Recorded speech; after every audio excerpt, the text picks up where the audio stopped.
Bem, amigos do Mountain Bike, sejam muito bem-vindos. Depois de quase um mês, a gente está aqui novamente para comentar a terceira etapa. As provas aconteceram na Áustria, na cidade de Leogang, uma cidade com visuais bem bonitos. Leogang, estou falando errado, já fiz uma introdução, já estou repetindo, agora eu falei certo, Leogang. E para trazer tudo que aconteceu lá, a gente está aqui com o super time dos Powercasters e que vão comentar todas as emoções que rodaram lá na Áustria. Para começar aqui a noite, para se apresentar, vamos chamar ela, a nossa comentarista super especialista, Ana Luísa. Ainda bem que você não falou especialista em quê, né? Oi, pessoal, tudo bem? Estamos aqui com ele também, nosso consultor científico, Danilo Caruso. Não sei nem o que falar, muito obrigado. E aí, galera, vocês estão bom? O nosso vidente que sabe ler as mentes de todos aí, Del Bonetti. Fala, pessoal, de volta com a intensidade do XCO e vamos analisar comportamentos aqui. E aquele cara com charme, né? Grande bigode. Fala, pessoal, tudo jóia? Como que essa Loana tá andando, hein? Meu Deus do céu! É isso aí, pessoal. Essa etapa da Copa do Mundo a gente estava um pouco desfalcado. A gente teve aí a ausência de algumas atrações das etapas anteriores, né? Então, Pidcock, Van Der Poel não estavam presentes.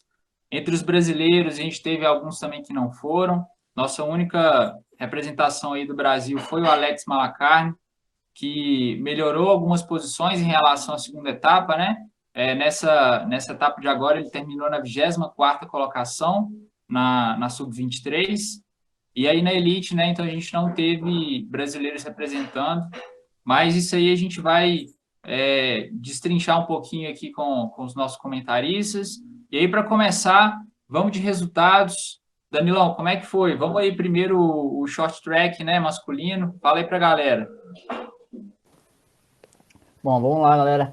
No short track masculino, a gente teve na primeira colocação grande suíço Matthias Flügger, seguido pelo Aldrich Sink. A galera sabe que desde o começo da temporada eu falei, esse cara aqui esse ano tá bom. Em terceiro colocado, Milan Vader. Quarto colocado, campeão mundial, Jordan Sarru. E em quinto lugar, o Anton Cooper. Acho que a gente posso seguir direto para o resultado do XCO, que daí a gente consegue discutir os dois juntos em perspectiva. O grande Nino Schurter no short track, logo na largada, ele não conseguiu clipar o pé, acabou ficando para trás e não conseguiu ir para frente de novo. Nas últimas voltas você via até que ele tirou o pé, ele acabou largando na terceira fila, a gente viu que isso refletiu no XCO. E daí, então, no XCO a gente teve, em primeiro lugar, novamente, Matthias Flügger, mostrando que ele realmente está muito forte. Foi campeão nacional algumas semanas atrás, da Suíça, né? Segundo lugar, Aldrich Sink. Terceiro lugar, Anton Cooper. Seguido pelo Griot para fechar em quarto colocado e para fechar o pódio das Kalu. A gente vai ver que esse quarto e quinto aqui foi disputado por um pessoal pela prova toda. Bom, eu acho que vou dar a palavra aqui para o Del fazer as primeiras considerações e a gente segue na discussão. Vamos lá. Aquela famosa dobradinha, né, do Flügger e Aldrich Sink no short track e no XCO. Mas a questão do Nino, né, como o Danilo comentou, foi decisiva o que aconteceu com ele no short track, e observa-se que é tão importante a disputa daquela prova, o posicionamento, mas eu até esperava uma reação um pouco maior do Nino nessa prova de hoje. Mas o que chama atenção mesmo é o nível do Matthias Flügger que ele vem apresentando ultimamente. Eu já vou entrar na parte de palpite aqui. Eu estou considerando ele um dos fortes candidatos a ganhar a Olimpíada, aí pela forma como ele vem se comportando ali dentro da prova. Foi interessante na transmissão, a Vivi até comentou muito do Matthias Flügger se conter um pouco mais, que antes ele se soltava mais, ele arriscava mais. Até hoje ele fez uma questão arriscada na descida, pegando a garrafa de água, foi muito bacana. bacana aquilo.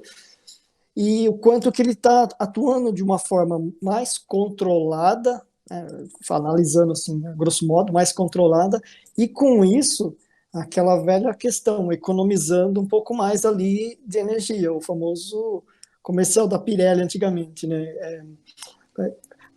A potência não é nada sem controle, então ele atuando muito nesse sentido. E o quanto que isso começa a sobrar, porque ele começa a fazer uma prova estratégica. E a mesma, só que o padrão que o Matthias Flöckerger tinha antes, o Audrey Sink está apresentando agora. Ele coloca aquela tocada lá na frente, a sensação que a gente tem é que ele está querendo abrir, e o Flöckerger, nesse caso, não deixou e contra-atacou. Mas outras coisas que chamam a atenção é a famosa troca de cadeiras, né? A variação dos atletas, e a gente está entrando numa fase, né, diferente no mountain bike, aquela questão, a gente acostumava com uma certa, entre aspas, burocracia na disputa, e agora o esporte dá a impressão que está muito mais intenso, mas aí eu vou entrar um pouco na questão de seleção natural da biologia. A variabilidade de comportamentos lá dentro de atletas na disputa, na competitividade, está fazendo evoluir mais ainda essa intensidade. Isso está me chamando muita atenção. Imagine a hora que tiver o Pidcock, o Van der Poel de volta, o Henrique também, que estava bem estabilizado lá na frente. Mas Matthias Flöckerger aí apresentando uma performance que, se a gente for comparar as últimas provas, bem próxima do Van der Poel e do Pidcock, que estava enchendo os olhos, assim. Será que hoje ele não se conteve mais porque ele pensou que as chances dele de vencer seriam maiores sem a presença de Pidcock, o Nino lá para trás, sem o Van der Poel? De repente ele pensou, não vou arriscar tanto, né, igual era o comportamento dele, de colocar na frente, aquele balanço de tronco característico dele, que hoje eu vi muito pouco disso, e fazer uma prova mais conservadora, não tão conservadora assim, porque a todo momento ele esteve na ponta da corrida, ele sim, mas procurando analisar melhor o jogo, sem arriscar tanto aqueles ataquezinhos curtos que ele faz, subida e tal. Sim, faz total sentido isso. Tanto é que o nível de intensidade, a performance desses atletas estão aumentando tanto que se eles não tiverem essa adaptação, essa própria variação de querer aprender algo novo, uma forma nova de atuar, eles não vão sair do quadrado, né? E o Flöckerger está demonstrando bem isso, o quanto que ele, no caso, não é segurando um pouco, né? Colocando o pé no freio um pouco, a mão no freio no caso, né? Mas ele está ali fazendo uma prova mais controlada e, de uma certa forma, estratégica na disputa. Então não é aquela questão, é aquela questão de um atleta amador, eu preciso atacar para largar a pessoa para trás. Não, é um jogo de xadrez que está acontecendo e ele está absorvendo dessa forma. Eu até vou contar aqui para vocês, esses dias que ele ganhou o campeonato suíço, vocês observam que ele ganhou da mesma forma, ele colocou o ritmo dele, ele foi, parecia até o que a Luana Leconte vem fazendo. E ele abriu 1 minuto e pouco do Nino, no campeão suíço. Eu mandei uma mensagem para ele, parabenizando, falando que eu estou acompanhando, está bacana de ver a performance dele, tentando procurar tirar alguma coisa, mas ele só respondeu assim, muito obrigado, agradeço a torcida, mas não quis contar muito que estava trabalhando, que eu cutuquei, mas está chamando atenção, tá. É saber jogar melhor o jogo, né? Porque o nível que os caras estão de capacidade física, de capacidade técnica, não é uma diferença gritante entre eles. Eu acho que o ponto-chave ali é como que eles utilizam disso para entregar performance. E foi o que ele conseguiu fazer com excelência hoje, né? E é bem interessante essa questão do jogo de xadrez, porque tanto no short track quanto no XCO, a gente teve o Sink puxando a maior parte do tempo, então gastando os fósforos ali na ponta, e no final das contas a gente tem a vitória do Flöckerger, né? Então o Sink deve estar um pouquinho mordido nesse momento. Isso que o Del trouxe da variabilidade, até onde eu entendi, ele está falando de um grande número de atletas bons, né? Você não vai para a prova mais sabendo quem vai ganhar. E eu acho que isso realmente mudou o jogo. no cross country, para todos os atletas, tiveram que buscar maneiras diferentes de ganhar, como que eles iam se manter ali. E o Matias, para mim, ele é um cara que se moldou e aprendeu a ganhar, porque ele faz uns anos já que ele se mostra bom, acho que 2018, ele já se mostrava ali na frente, mas é que nem ele falou, não, era um cara muito, descia que nem louco, balançava, você via que ele estava fazendo o que dava ali. E daí ele foi aprendendo a andar na frente e tal, e pô, hoje é um cara muito, mas muito combativo ali na frente, que a opinião do Del no começo, um possível campeão olímpico, eu acho que é real. Tudo bem que a gente tem o Van der Poel, tem o Pidcock, que não estavam na etapa de hoje, mas, bom, não dá para prever o futuro, mas eu acho que é uma boa opinião, esqueci a palavra certa. Mas uma coisa que eu queria destacar é o que o Matheus falou. Ele disse que foram menos sprints, ele parecia um pouco mais cuidadoso até do que etapa passada, por exemplo, mas eu acho que isso se dá muito pelo tipo de pista. Eu acho que essa pista é uma pista que rola uma corrida bem diferente das outras etapas, mesmo estando seco, porque tem aquela subida super longa no final da volta, aquele retão, tem os zigue-zagues, e você vê que algumas das descidas são travadas, mas as outras são descidas super rápidas, não é uma pista típica, tanto que muitos atletas andaram de rígida. Uma coisa me chamou a atenção foi o Anton Cooper largar de Pro Caliber e não de Super Caliber, sendo que a Trek vende a Super Caliber como não troca de bike, ande só com ela, e ele vem e larga de Pro Caliber. Então, realmente é uma pista diferente. Muitos atletas andaram de full, mas eu acho que muda um pouco a dinâmica da prova. Não sei como vocês veem isso. Sim, diversos atletas, não sei se falar a maioria ou não, mas muitos estavam de hardtail, e a gente sempre pensa, né, que as full chegaram e vão tirar hardtail, não sei o quê, mas eles sabem fazer as escolhas, e foi interessante de ver. Eu vou falar para você, eu estava assistindo, eu demorei para eu perceber que ele estava porque é quase imperceptível, né, como chama, Danilo, o modelo da Softail, né, Softail da... Então, a bike que ele tá, na verdade, é Softail, né? Que é a Pro Caliber, que é a que tem que torce o carbono quando você tá sentado. A Super Caliber, ela é aquela full, entre aspas, com 50 milímetros, que é o que eles estão correndo. Essas duas bikes da Trek, para a suspensão funcionar, uma tem suspensão e a outra não. A outra é só rolamento, mas o carbono precisa torcer para o link funcionar. Então, como se fosse uma ligação em aberto, sabe? Que permite algum movimento, e daí o carbono pode mexer e absorver melhor os impactos. E a gente observava, mesmo nas descidas, né, o quanto eles estavam descendo rápidos, né, aquelas partes de raízes e tal. E, lógico, tem um certo desgaste naquele ponto a mais com a hardtail, mas na mão desse nível de atleta, o controle da bike já é diferente. É interessante essa questão que o Danilo trouxe, né? A Trek priorizou uma bike e utilizou outra, e mesmo assim veio o resultado. Faz tempo que eu torço pro Cooper ganhar uma prova. Eu sempre acompanhei, sempre gostei dele. Hoje Cara, foi você legal. sabe que Ele tá mantendo, né? Mantendo ali uma sequência. eu ia falar isso agora, é minha torcida do coração, eu gosto dele. Não sei porquê, faz muito tempo.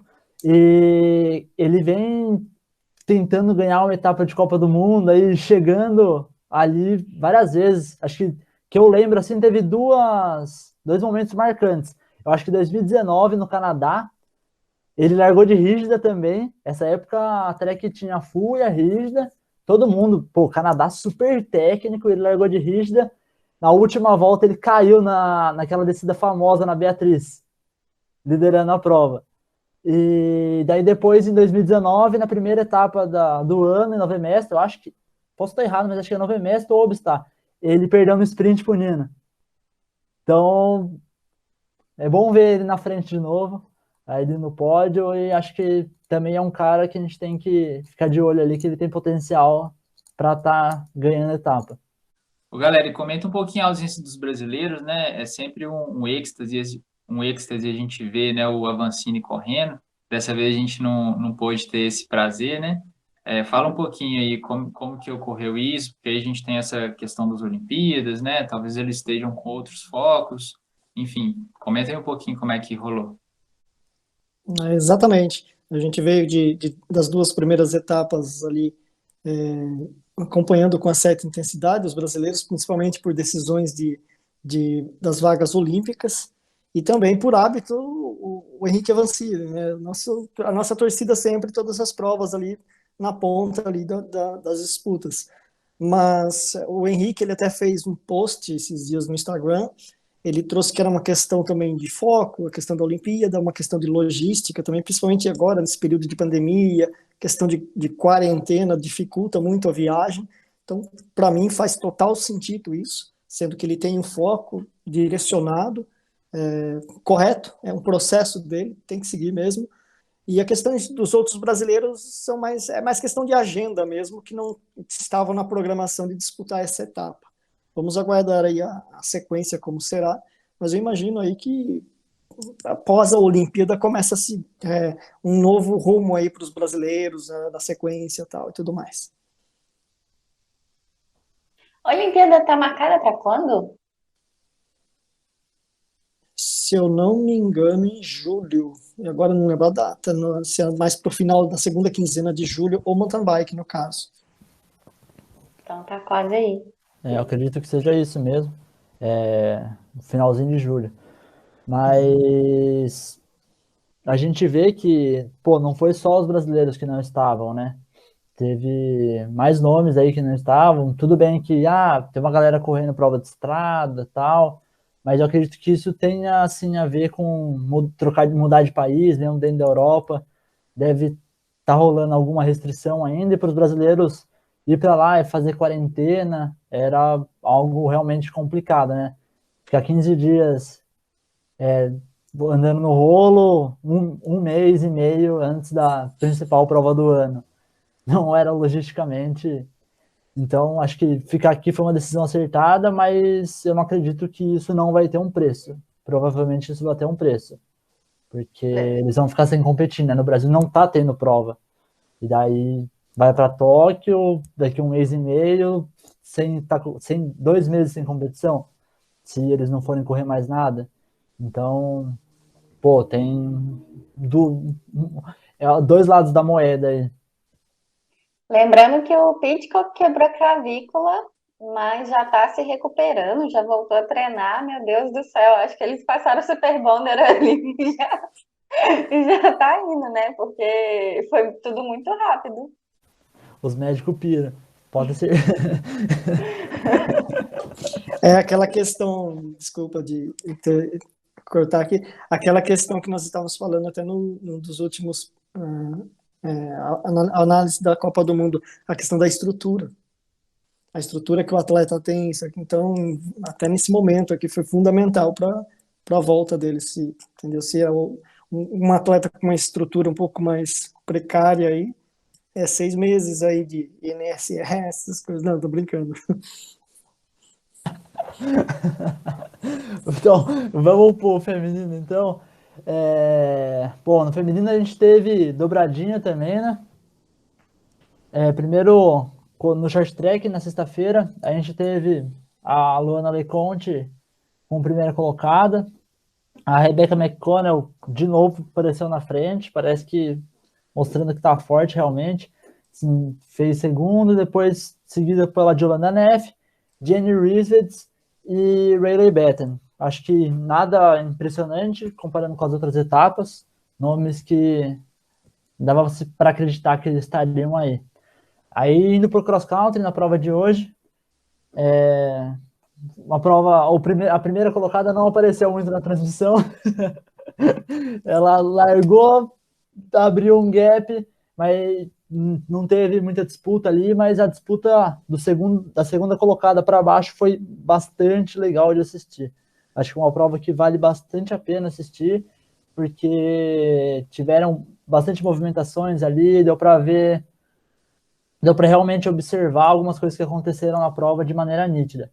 Bom, então, o primeiro colocado a gente teve a Luana Leconte novamente, seguida pela Jenny Rissveds, em terceiro, Laura Stiger, Yolanda Neff, e para fechar o pódio, a Pauline Ferrand-Prévot. Então, passo a palavra para vocês começarem aí a comentar um pouco dessa prova. Tá, eu vou. A Luana Leconte, estou virando fã dessa atleta pelo fato é o seguinte. Lógico, eu vou falar aqui uma parte comportamental, mas sem conhecê-la, sem analisar de perto a pessoa, a verbalização da pessoa. Então vamos falar que é um chute aqui, como diz o Matheus aqui, o Gustavo, questão do vidente, né? O Gustavo fala isso, mas brincadeira. Ela demonstra, claro no comportamento dela, o quanto que ela está trabalhando de uma forma estratégica comportamental ali dentro. Só que o tipo de prova hoje, para você fazer uma administração de um estresse, por quê? São subidas longas e lineares no sentido da intensidade. Então, ela, digamos que mantinha uma determinada constância lá nessas subidas, e quando você entra numa fase linear do contato com o estresse, que ele não tem muita alteração, por mais alta intensidade que esteja, mas não tem a variação, é difícil de manter a concentração. Então, o pouco, né, que eu conseguia ver pela TV, ela, até como o Danilo disse, a câmera ficou no segundo lugar em diante, dava para perceber que ela estava um pouco mais difícil para ela de manter a expressão. Eu observava que ela mexia demais a expressão facial e em relação às outras provas. Eu fiquei muito atento nisso, no pouco que eu vi. Mas o que ela está fazendo lá dentro, e ela fez dentro da prova, tanto no short track, ela coloca o ritmo dela e sustenta isso, vai mantendo, vai mantendo. Aí, o que acontece? Ela faz um flow lá quase imperceptível. O que eu falo, ela usa muita interação do circuito. Hoje, assim, se ela dominar essa interação com o circuito, ela vai abrir mesmo. Porque não está gerando disputa desde o início. E quando não gera disputa, contato desde o início, ela tem total facilidade para ter o foco e atenção com o circuito. E aí, na forma que ela está, fica difícil de acompanhar. É coisa que o Audrey Sink parecia que queria fazer, mas não dava. Então, mas a Luana Leconte consegue. E aí você vê algumas, durante a prova, algumas... A campeã mundial, a Pauline, tentavam apertar um pouco no começo, a australiana Rebecca McConnell, mas não dá. Enquanto não alguém não replicar, vamos observar, replicar o tipo de comportamento que a Luana Leconte está fazendo, vai ser difícil batê-la quando ela estiver bem fisicamente. Essa é a minha visão. Mas é interessante, né? Que ela está havendo troca de cadeira também. Eu fiquei contente hoje com o resultado da Yolanda Neff, voltando ali ficou em quarto colocada e tal. E uma atleta que eu venho observando, a que ficou em nono hoje, a espanhola, Rocio Del Alba Garcia Martínez, da equipe BH lá.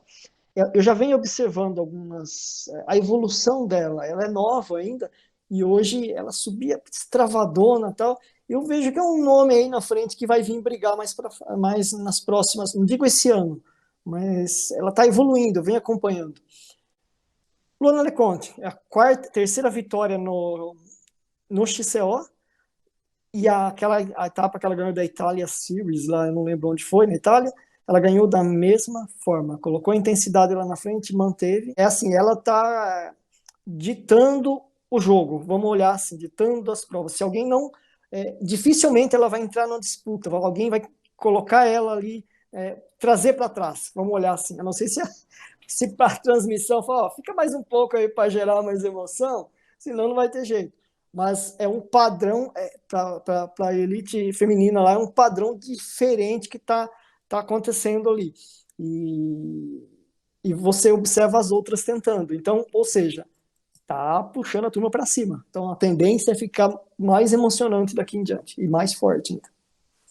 Adel, quando você fala em estresse, você fala dessa relação de disputa de posição de um atleta com o outro. Por exemplo, a Luana destacada lá, sem nenhum atleta perto, sem ela ter que gerenciar isso, ela consegue, digamos que, ter mais clareza de quais estímulos ela tem que controlar ali e tocar a prova dela melhor. Seria isso, né?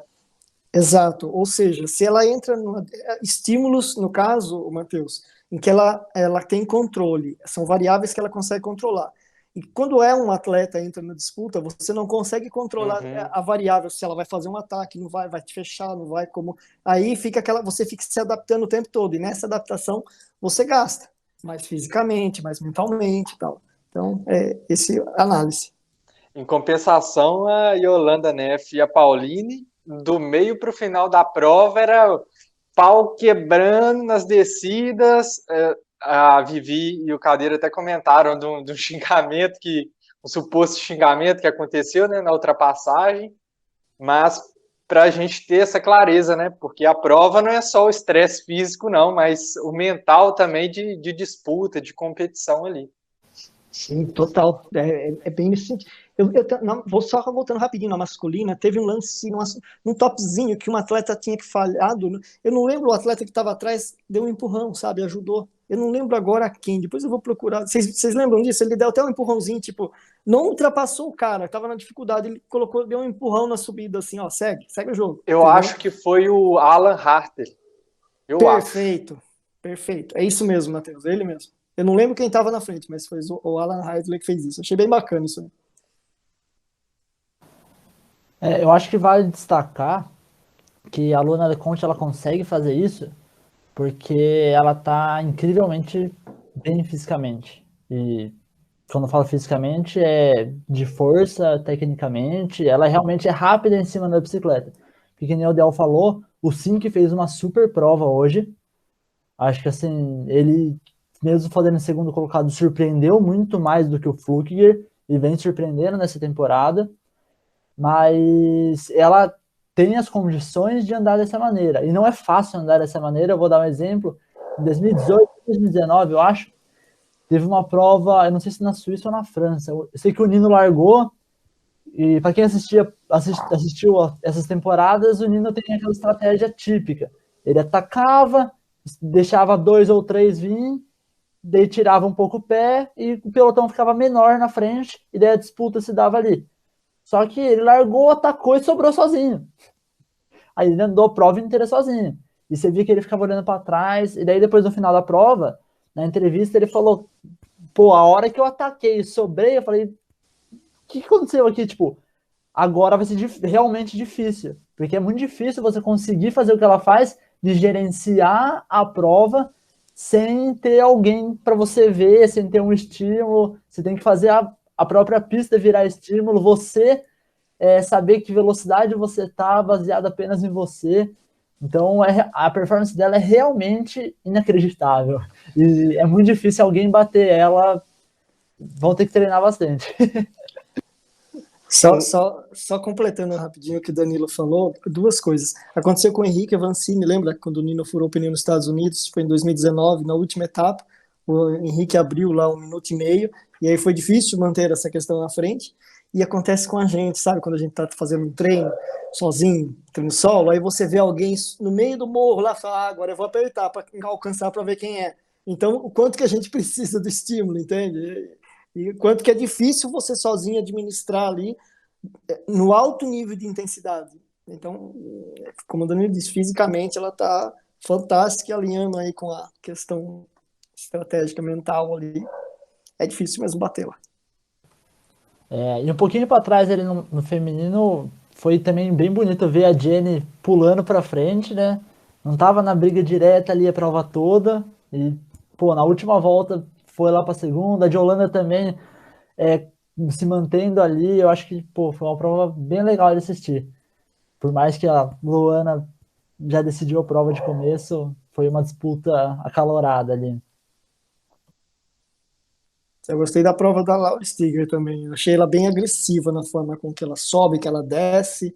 Eu gostei do estilo dela. Hoje que a transmissão, né, ficou muito tempo com ela ali também.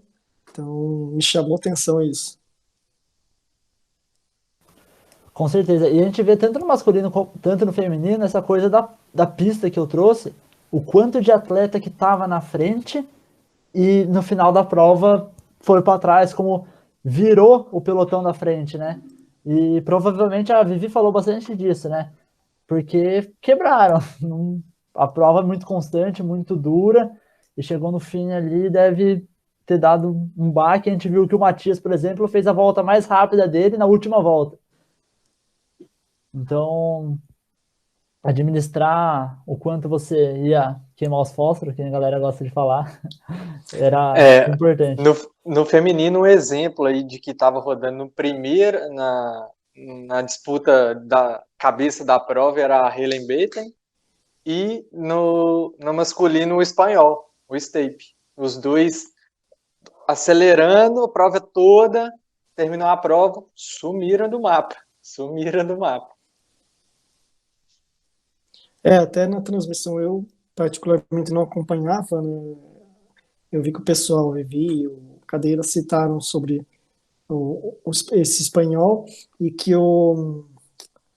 nossa, agora deu branco, aquele biker das antigas lá, Danilo. O Hermida, desculpa. O Hermida, ele falou, olha, vocês vão ouvir muito falar desse atleta e tal. E realmente, a gente estava até comentando um pouco antes aqui, a questão dele se mexer em cima da bike chamava muita atenção também por isso, né?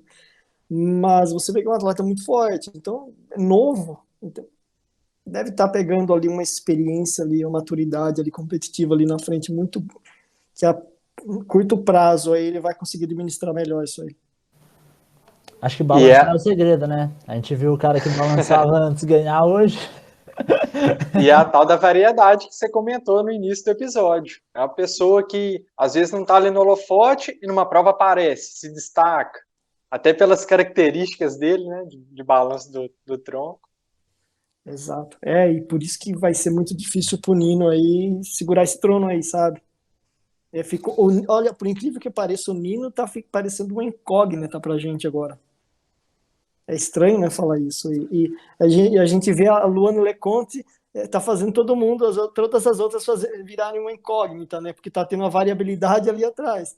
Mas já que vão encostar, né, a Luana não vai perder o rendimento, mas as meninas vão encostá-la. E aí vai ficar legal.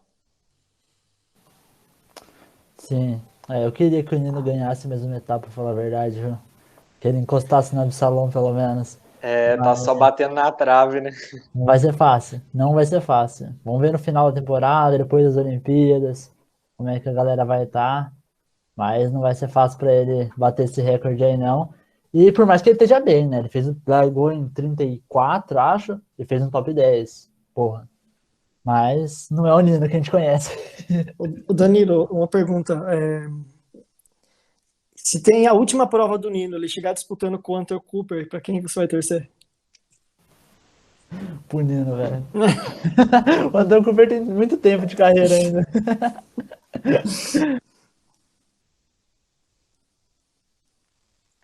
E qual que é a nossa próxima parada? Qual que é a próxima prova? Daqui um mês, a gente tem a próxima etapa da Copa do Mundo na França. Acho que é na primeira semana de julho. Aquela Legetz, é isso que fala? Não sei se é acho que é Legetz, né? Let's não deve ser, Let's Get. Como é que é, Gu? O Gu que é o profissional dos nomes. Como é que é? Como é que é o lugar de hoje? Léo Kang. Parece os personagens, o personagem do Mortal Kombat, Liu Kang, né? Liu Kang. Pô, velho, uma letrinha ali que faz toda a diferença, né? Mas olhando aqui, cara, é Les Getz. Les Getz. Então, não é nem Let's Getz. Eu vou estudar a pronúncia. Bora de bolão, então, para fechar esse episódio? Não, bolão pra daqui a um mês não dá, não, velho. Com essa variabilidade. Então, só, eu só vou na Luana Leconte.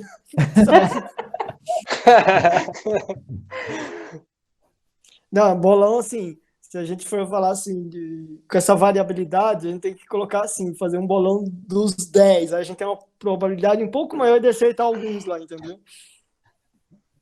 Não, vai ser que nem. Agora é realmente aposta esportiva. Porque, não, velho. Tá difícil de falar quem vai estar na frente, né? Pô, e só levantar uma pergunta aqui.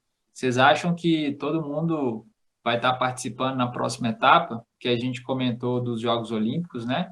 Aí eu olhei aqui, as datas dos Jogos Olímpicos são 26 e 27 de julho, então é a próxima etapa dia 3 e 4, tem uma proximidade bem grande, e a Luana Leconte, né, tá cotada aí para ser do time da França, outros atletas ali. Vocês acham que todo mundo vai estar dentro da próxima etapa? Acredito que os europeus, sim. Agora, o Pidcock e o Van der Poel é uma incógnita, né? Vamos ver. Dizem que não. Que parece que os dois vão correr o Tour de France. Mas eu não acredito que eles terminem o Tour de France. Acho que as etapas boas, por exemplo, o Van der Poel, estão até o 7º ou 10º dia. Então, eu acredito que ele tente ganhar sei lá, umas 3 etapas, dispute realmente ali, e daí largue, porque acho que o 10º dia no Tour de France vai estar umas 2 semanas antes da, das Olimpíadas. Então, pô, eu não acredito que ele vá até o fim, não, porque senão é bizarro pensar, né, que ele vai correr o Tour de France um mês antes de largar a Olimpíada. Mas então, deles não dá para saber realmente, e eu acredito que os brasileiros também não. Acho que os europeus sim, mas o Avancini, a Raiz, a Jaqueline Mourão, eu acredito que eles devem ficar no Brasil, até porque o clima aqui parece que é mais parecido com Tóquio do que lá, né? Tóquio é muito quente, mas muito quente mesmo. Isso é uma preocupação há anos, tipo, 2 anos atrás, já tem saído papers sobre isso, falando como que os atletas vão lidar com o calor lá. Então, acho que ir para um país frio para voltar para o calor tão em cima, agora que eles já não foram para a Europa, não seja algo logístico para eles. Eu imagino que o que a gente viu muito do que a gente viu disputando, os atletas disputando essa prova, vamos ver na outra também. Até porque esse pessoal está acostumado a esse tipo de. Os europeus, no caso. Tanto é que nessa prova a gente viu o Martin Vidal ficou em segundo na Sub-23. Eu vi outro chileno, o Seba, eu não lembro o nome dele e tal. O Loa estava disputando. Então, assim, o pessoal manteve o ritmo, né? Então, para eles, eu analiso que vai ser a prova antes das Olimpíadas e depois o pessoal foca Tóquio. Usar como estímulo da preparação, né? Chegar lá na ponta dos cascos. Acredito que é mais ou menos isso que o Danilo falou mesmo. Quem vai ter as melhores condições aí de correr são os atletas europeus, mas acredito eu que como preparação mesmo. Talvez não tenha tanta disputa dessa galera com chance de medalha e se matando lá, talvez não tenha tanto disso, mas acredito que eles vão correr sim. Pegando os insights do Danilão aí para aclimatação, né? Se os atletas estiverem escutando aí, se os dirigentes da seleção estiverem escutando, vai para Governador Valadares, que lá o clima é bem quente, dá para fazer uma boa aclimatação. Aproveita e passa na casa do Gustavo para tomar um cafezinho. Opa, tem uma broinha da minha avó lá que é top demais. É isso aí, galera. Muitas emoções. Vamos ficando por aqui então. Bem, amigos, próxima etapa será na França, dias 3 e 4 de julho. Até lá, continuem acompanhando os nossos canais. Ainda vão ter episódios, né, no podcast. Toda semana a gente tem episódio novo. E é isso. Até a próxima e vem de roda! O podcast mais serelepe do ciclismo brasileiro.